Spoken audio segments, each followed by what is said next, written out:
첫 번째 남북관계 얘기를 좀 하죠. 예, 남북관계 얘기를 해야 되는데, 예, 홍준표 대표 지난주 방송에 잠깐 언급을 했어요, 제가. 예, 잠깐 언급을 했는데, 뭐 남북관계 급진전되는 거 아니냐, 이런 좀 전망이 있다라는 정도 간단하게 말씀드렸는데, 좀 세부적으로, 이번 방중 방러, 여기에 이제 이명박 대통령의 몽골과 이제 중앙아시아 순방, 뭐 이런 것들 곁들여가지고, 좀 남북관계 미묘한 흐름이 나타나고 있습니다. 먼저 좀 주목해 볼 게 있는데요, 김정일 국방위원장이 방러를 하기 전날, 아주 흥미로운 움직임들이 있었습니다. 예. 첫 번째로는 미국 쪽에서 테러 보고서가 발표가 됐어요. 북한하면 테러죠. 예. 뭐 그렇게 알려져 있습니다. 예. 북한은 아니라고 그러는데, 전 세계가 테러 지원 국가, 물론 테러 지원 국가에서 빠진 지는 꽤 됐지만은, 하여튼 뭐 테러하는 나라, 뭐 악의 축, 뭐 다 이렇게 이해를 하고 있기 때문에 당연히 테러 보고서가 나오면 한 줄이라도 북한이란, 노스 코리아라는 단어가 나와야죠. 예. 이거는 뭐 그런 거 아닙니까, 그죠? 예. 장이 열렸는데 꼴뚜기가 없는 거죠. 예. 우리 장마다 꼴뚜기다 뭐 이런 얘기 하잖아요, 그죠? 장이 열렸는데 꼴뚜기가 없으면 그건 장이 아니죠. 여기에 역은 진명제 아닙니까, 그죠? 역은 진명제입니다. 그래서 그죠, 천안함 테러, 또 이명박 각하께서는 뭐 이런 천안함이 테러다 이런 얘기도 하고 계시는데, 당연히 테러 보고서에 나와야죠. 예. 미국이랑 우리랑 동맹 아닙니까? 나와야 되는데 미국 누락을 시켰어요. 물론 나중에 또 바뀌었습니다. 이게 실수였다 이렇게 얘기했는데 사실 이런 실수를 하기 힘들죠. 뭐 어디 아프리카의 구석탱이에 있는 잘 모르는 나라라면 모르겠는데 지금 북한은 세계 그 정치에 거의 중심에 화두에 던져져 있는 나라잖아요. 미국이 제일 가장 골아픈 문제 중에 하나가 중동 문제와 북한 문제인데 뭐 이 실수를 누락시켰다. 뭐 있을 수도 없는 일입니다. 근데 아무튼 누락이 됐어요.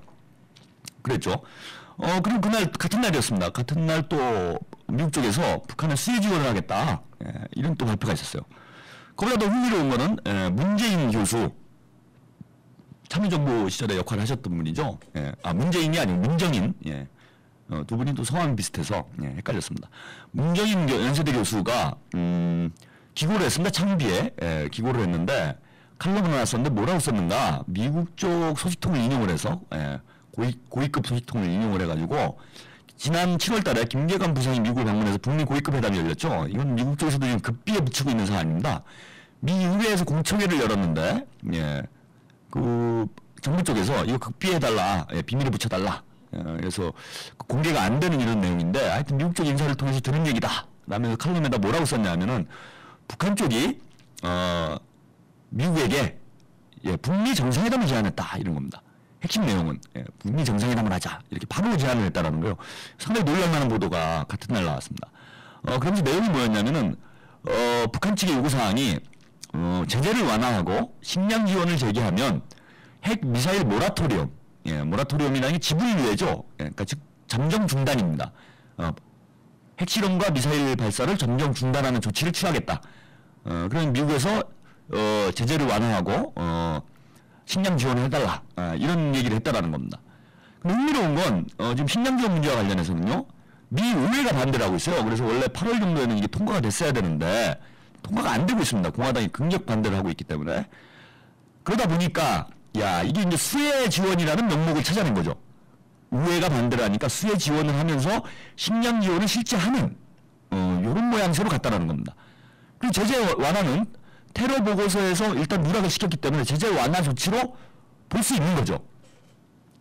그러면은 이건 뭘 얘기하느냐? 북미 정상회담의 선행 조치, 육자회담 재개, 선행 조치라고 얘기했던 북한의 요구 사항이 지금 미국 쪽에서 약간 우회적이긴 하지만 진행을 한 모양새가 됩니다. 식량전도 한 거죠. 수혜 지원이라는 형태로. 그다음 제재 완화도 누락이라는 형태로. 일단 완화할 의사가 있다라는 의사는 보여줬다라는 겁니다. 그럼 공이 북한 쪽으로 넘어간 거죠. 그러니까 북한에서는 핵실험 중단, 그다음 핵실험 미사일 발사 중단이란 모라토리엄이라는 조치를 이제 취해야 되는 상황이 된 겁니다. 이때 김정일 국방위원장이 러시아로 방문하게 됩니다. 러시아의 정상회담을 해서 흥미로운 발표가 나왔죠. 일단 뭐 남북관계와 관련된 가스전 경협 문제는 일단 뒤에 말씀 좀 드리고 육자회담을 전제 조건 없이 재개하겠다라고 합의를 합니다. 그러면서 메드베데프 러시아 대통령에게 한 얘기가 뭐냐면 김정일 국방위원장이 핵실험과 미사일 발사를 중단할 용의가 있다. 모라토리엄. 잠정 중단할 용의가 있다라는 얘기를 하면서 그러면서 뭐라고 얘기했습니까? 육자회담을 조건 없이 재결하겠다. 그러니까 육자회담 무조건 한다라는 거죠. 이 이야기는 뭐냐? 자, 미국이 선조치를 하고 그에 대한 북한 측의 화답입니다. 우리는 모라토리엄 잠정 중단할 용의가 있다라고 했으니까 그 다음 수는 어떻게 돼요? 북미 정상회담이 수순이 된다는 겁니다. 북미 정상회담을 하게 되면은 그 다음은 육자회담으로 가게 되는 거죠. 그러니까 지금 순서가 이렇게 된 거 아닙니까? 남북 비핵화 회담을 하고 북미 회담을 하고 그 다음에 육자회담을 재개하는 방식으로 북미 사이에 6, 7월에 합의를 했다는 거예요. 그래서 7월 달에 발리에서 생긴 일, 발리에서 남북 비핵화 회담이 됐죠. 됐는데 이게 지금 진전이 안 되고 있습니다. 그러다 보니까 그러고 나서 북미 고위급 회담이 열렸어요. 북미 고위급 회담이 열리자마자 북한 쪽에서는 북미 정상회담을 열자 이렇게 됐습니다. 북미 정상회담을 열기 위한 미국 측의 요구 조건으로 미사일 모라토리엄을 선언해 달라라고 얘기했고, 그거를 지금 러시아 가서 김정일 국방위원장이 언지를 준 겁니다. 용의가 있다. 그러면은 북미 정상회담을 받아야 되는 상황이 된 거죠. 북미 정상회담을 받아야 되는 상황이 됐으니까 이제는 그 다음 단계인 육자회담을 자연스럽게 가게 되는 상황이 된다는 겁니다. 그러니까 조건이 필요 없는 거죠. 전제 조건 없이가 아니라 전제 조건이 해결된 상황이 된 겁니다.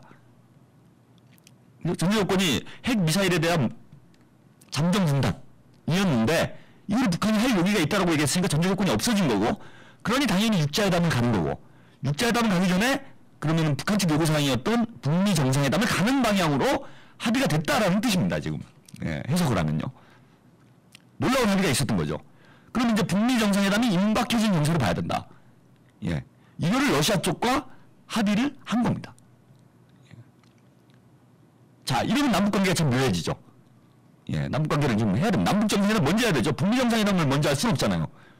그럼 남북정상회담이 먼저 해결이 돼줘야 북미 정상회담을 할 수 있게 되는 수순이 됩니다. 그리고 육자회담을 하고 3, 4자 정상회담을 하는 거죠. 그래서 평화선언을 하는 이런 일정으로 가야 되기 때문에 북미 정상회담으로 가는 육자회담을 재개하려면, 또 역으로 육자회담을 재개하려면, 그 전에 북미 정상회담을 하려면 남북 정상회담을 해야 되는 문제가 생기게 됩니다. 자, 이게 그럼 해결이 돼야 된다는 얘기예요. 자, 흥미롭게도 김정일 국방위원장이 메드베데프 대통령과 정상회담을 했던 울란우대라는 곳이 있어요. 울란우대와 700km 정도 떨어진 울란바토르, 몽골의 수도죠. 몽골의 수도에 같은 날 이명박 대통령이 방문을 하게 됩니다. 전 우연인가요? 방금 700km 안에 러시아 대통령, 김정일 국방위원장, 이명박 대통령이 나타난 걸 이거 우연이라고 볼 수 있을까요? 여기까지는 우연이라고 볼 수도 있습니다. 근데 더 놀라운 일은 뭐가 있었는가? 바이든 대통령이 또 몽골을 방문합니다. 같은 날짜였어요. 자, 4명이 모였습니다. 반경 1000km 안에 김정일 국방위원장, 메드베데프 러시아 대통령, 이명박 대통령, 미국 부통령, 그리고 일반적으로 볼 때 미국 부통령은 외교 업무를 보지 않습니다.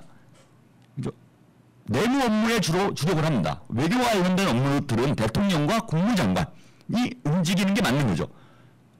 근데 왜 몽골을 갑자기 바이든 부통령이 방문을 했냐 이거예요. 중국을 갔다가 몽골을 갔습니다. 뭐가 있다라는 거죠. 뭐가 있습니다. 여기까지는 이제 시나리오입니다. 심중이죠. 근데 흥미로운 또 하나의 이상 징후가 있습니다. 북한 측에서 러시아 북러 정상회담을 하고 나서 조선중앙통신에 보도를 했어요.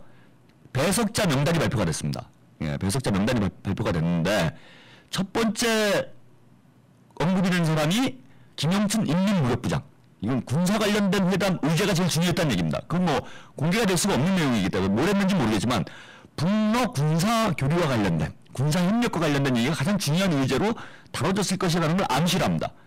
그 다음이 장성택, 김정일 국방위원장이 내재로 알려져 있죠. 장성택 국방위원회 부위원장이 나옵니다. 직위상으로는 김영춘 인민무력부장, 제가 북한 직위 체계를 잘 모르긴 하지만요, 국방위원회 부위원장이기 때문에 직위상으로 더 높은 직위일 수 있는데 두 번째로 나옵니다. 그 다음에 세 번째로는 강석주 내각 부총리가 나옵니다. 이건 보면 이제 확실하죠. 김영춘 인민무력부장이 국방부 장관이죠. 우리 식으로 얘기하면 국방부 장관입니다. 장관이 부총리보다는 서열이 아래죠. 서열이 아래인데 장관이 먼저 나오고, 그 다음에 부총리가 나왔다는 뜻은 뭡니까? 군사 문제가 더 중요한 비중의 의제였기 때문에 직위 서열을 거꾸로 한 명단 발표가 이루어졌다. 이번에 군사 문제가 제일 중요했다라는 협의 의제 등이 제일 중요했다라는 걸 알 수가 있습니다. 근데 군사 문제와 관련해서 공개 발표를 할 수가 없기 때문에 우리가 알 수 없는 거죠. 그리고 이제 쭉쭉쭉 발표되다가 흥미로운 인물이 하나 등장을 합니다. 김양권 통일전선부장이 등장을 해요. 통일전선부는 조선노동당에서 대남 사업을 전담해서 하는 기구로 알려져 있습니다. 예, 몇몇 당에서는 이제 사회주의 정당들이죠. 몇몇 당에서는 통일전선 사업, 그러니까 국내에서 각계각층이죠. 그러니까 그 자기 당을 지지하지 않더라, 자기 당의 당원이 아니더라도 뭐 친하게 지낼 수 있는, 뭐 우리 저기 민주노동당을 예를 들면은 민주노동당 같은 경우에는 그 뭡니까 이제 진보 통합을 추진하기 위해서는 뭐 국민참여당하고 진보신당하고 협의를 하고 그 다음에 어딥니까 뭐 선거 연대를 하기 위해서는 민주당하고 협의를 하죠. 요런 사업들을 하는 데가 바로 통일전선부가 됩니다. 그럼 대외 사업을 하는 경우도 있어요. 통일전선부가. 그래서 근데 그런 당도 있는데 북한의 조선노동당에는 국제부가 또 따로 있습니다. 그러니까 대외 사업과 관련된 거는 국제부가 하고 그죠? 대내 사업과 관련된 거는 대내외 당 외곽 사업이죠. 이건 통일전선부가 담당을 하는데 국제부장이 가야 맞는 거죠. 러시아하고 정상회담을 하는데. 근데 통일전선부장이 따라갈 이유가 없다라는 겁니다. 뭐 러시아하고 병합을 할 것도 아니고 러시아하고 통일할 거 아니잖아요. 근데 통일전선부장이 그걸 왜 갔냐 이겁니다. 이거 매우 의심스럽죠. 남북관계와 관련된 문제가 의제로 다뤄졌거나 아니면 남북관계와 관련된 논의가 필요하거나 아니면 남북관계와 관련된 논의가 그죠? 울란 우대 근처에서 이루어졌거나 이 세 층의 하나라고 봅니다. 근데 흥미로운 건 정상회담이 끝나고 나서 이게 이제 남북관계와 관련된 얘기죠. 삼국 가스전 러시아 가스전 가스관 사업을 실행 단계에 접어들기로 합의를 했습니다. 가스전 사업은 뭐냐면 시베리아에 있는 가스를 파이프라인을 연결해가지고 북한을 경유해서 한반도로 한국까지 경유하는 가스관을 연결하는 사업이에요. 이거는 장차 일본까지 연결되는 대규모 프로젝트입니다. 근데 이 사업은 북한 측에는 별 득이 없어요. 왜 득이 없냐 하면은 북한의 기본 경제 노선은 자립적 민족 경제 노선입니다. 이른바 자력 경쟁 노선이죠. 즉 웬만한 거는 자국 내에서 해결한다 이런 겁니다. 그래서 에너지 문제를 해결하는 데서 기본은 자국 내에서 확보할 수 있는 자원을 기본에 두고 이것으로 에너지 문제를 해결한다는 게 북한의 기본 정책이에요. 그래서 북한이 주목하는 게 핵과 수력 발전이죠 지금.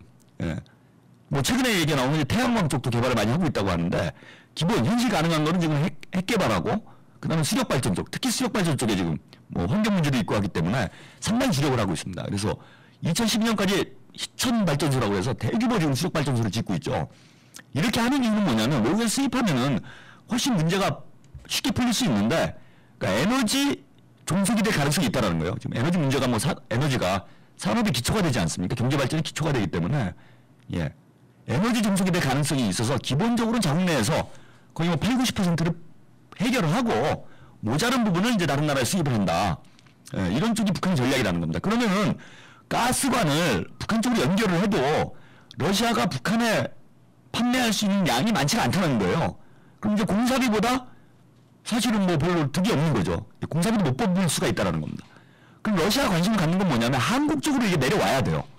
한국 쪽은 대부분 우리나라는 뭐 에너지의 거의 7, 80%를 외국에 수입하지 않습니까? 뭐 주로 중동 쪽인데 이쪽으로 수입을 하기 때문에 한국 쪽의 에너지 수요가 큽니다. 그리고 이게 장차 일본 쪽까지, 일본도 에너지 수입국이죠. 에너지가 많이 안 나오기 때문에 일본 쪽으로 판매할 수 있는 가능성까지 열리는 거라 한반도 쪽을 뚫고 내려와야 됩니다. 그래서 한국 쪽의 동의가 없으면 경제성이 없는 거죠. 그러니까 북한하고 합의하는 게 별 재미가 없습니다. 게다가 이제 북한에는 그 가스관을 연결하면 1억 달러 정도, 뭐 큰 돈은 아니지만은 1억 달러 정도 또 공사도 자기들 돈으로 다 해야 되죠. 1억 달러 정도 사용료도 내야 되죠. 그 가스관이 지나간 거기는 북한 땅이잖아요. 어쨌건 간에. 북한 땅에 임대료를 내는 겁니다. 임대료를 내야죠. 1억 달러를. 근데 뭐 실제 수익은 별로 없다. 이러면 이건 손해보는 장사죠. 그렇기 때문에 한국과의 합의가 이루어지지 않는 한은 가스관 연결 사업이라는 추진하기 어렵다는 거예요. 그런데 놀랍게도 북과 러가 실행 단계에 접어들기로, 즉 공사를 시작하기로 한 거죠. 예, 삽질을 시작하기로, 우리 각하의 표현을 빌리자면은 본격적으로 삽질을 시작하기로 합의를 했다라는 거예요. 그리고 특별위원회를 설치하라고 메드베데프 대통령이 지시를 했습니다. 이 시작됐다라는 얘기예요. 본격적으로 시작이 됐다는 얘기입니다. 그러면 이게 뭘 의미하는 거냐? 한국이 동의했다는 뜻이에요. 한국이 동의했다는 뜻입니다. 근데 지금 남북관계 보세요. 금강산 관광도 지금 뭐 다 무효화를 하니 뭐 재산 찾아가라 지금 난리가 나가지고 싸움박질이 나기 직전인데 언제 북한하고 남한하고 러시아가 합의를 했을까요? 지금 남북 비밀 접촉까지 다 폭로가 되고 남북 정상회담을 하니만이 뭐 이런 판국에 어떻게 믿고 지금 이걸 하냐 이겁니다. 그래서 제가 볼 때는 이제 거의 뚜렷해지는데 이번에 통일부 장관 교체됐죠. 유우익 주중대사. 예. 또 꼭 주변에 있는 사람들밖에 없나요? 이름이 왜 우익입니까? 가장 이명박 대통령과 하여튼 가깝다라고 하는 유우익. 예. 이름이 잘 지었나 봐요. 하여튼 우익 장관이 우익 장관이 이번에 통일부 장관 내정됐습니다. 근데 주중대사로 있었는데 6월 달에 중국 쪽에서 북한하고 비밀 접촉을 했다라는 지금 썰이 파다하죠. 예, 경향신문 쪽에서 보도를 했어요.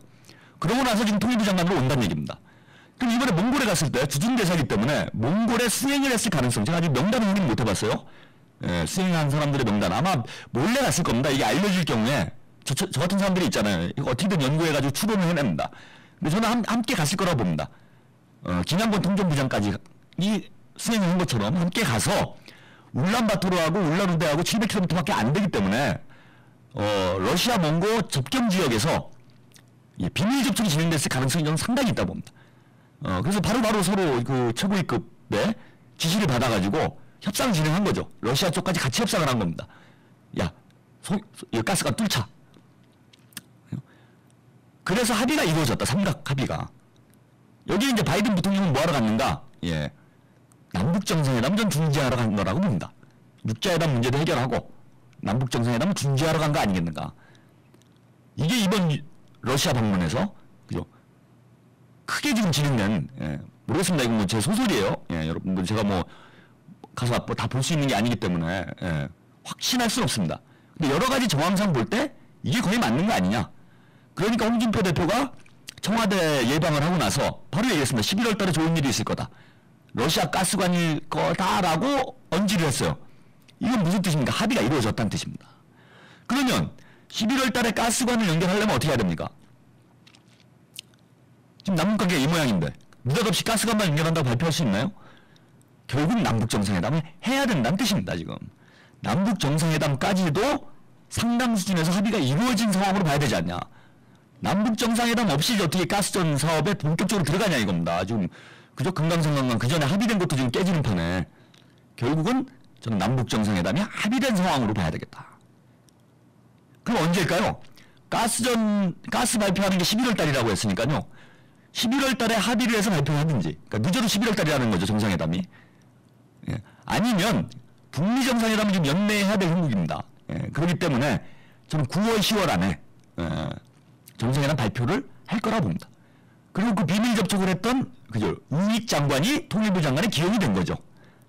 예. 여기 좀 정리가 되시나요?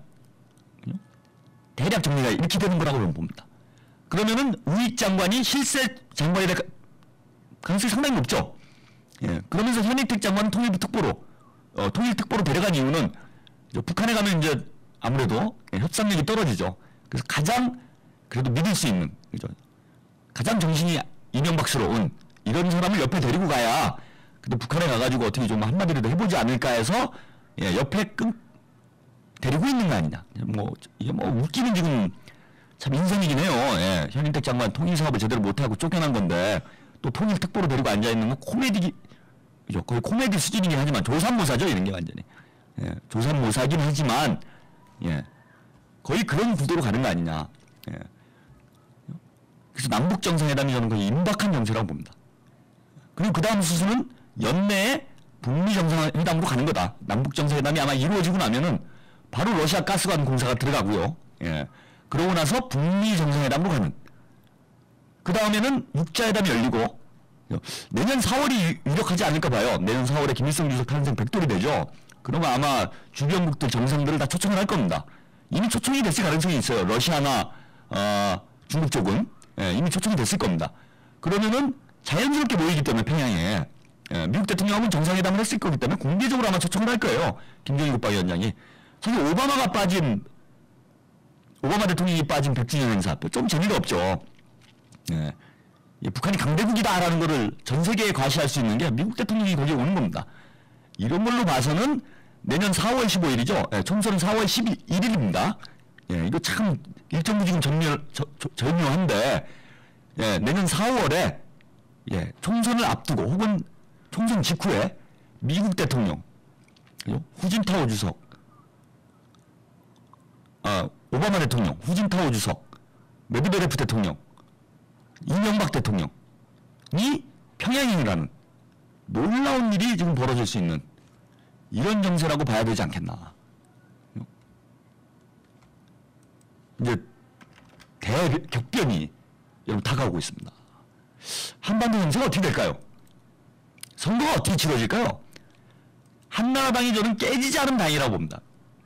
한나라당이 깨지지, 아마 조갑재 씨는 거품을 물고 졸도를 할 거예요.